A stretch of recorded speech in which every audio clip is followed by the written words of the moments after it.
Në Tiranë mbajt konferenca e 63 e platformës europiane të autoriteteve rregullatore, që është rrjeti më i vjetër dhe më i madh i rregulatorëve të medias në Europë, ku Shqipëria përfaqësohet nga Autoriteti i Mediave Audiovizive. Kryetaria e AMA, zonja Armela Krasniqi, paraqiti një panoramë të zhvillimeve kryesore në peizazhin audioviziv në Shqipëri, duke u fokusuar te roli rregullator, kuadri ligjor dhe parafrimi me standardet europiane.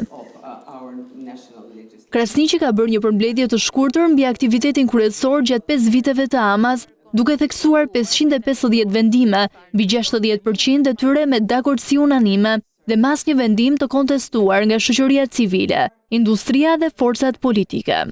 Dhe kemi vënë po ashtu 44 takon piraterisë. Shkojnë diku ke 80 milion lek. Krasniqi foli për rastet e raportimeve problematike nga ana e mediave online, të cilat nuk janë në monitorimin e AMA-s. Platformat do të veprojnë me njëherë. Jurisdiksioni jonë shkon tek radio, televizione, nga ana ligjore kjo i takon parlamentit. Kryetaria e bordit të EPRA-s, Stefani Komi, theksoi në diskutim se platforma europiane e autoriteteve rregullatore është një sistem vlerash jo politik. Në ditën e parë të konferencës u diskutuan temat e aksesueshmërisë së personave me aftësi të kufizuara dhe çështje të tjera. Në fund të kësaj konference, e cila zhvillohet për herë të parë në Shqipëri, u vendos që mbledhja e 64 të EPRA-s të zhvillohet në Irland vitin pasardhës.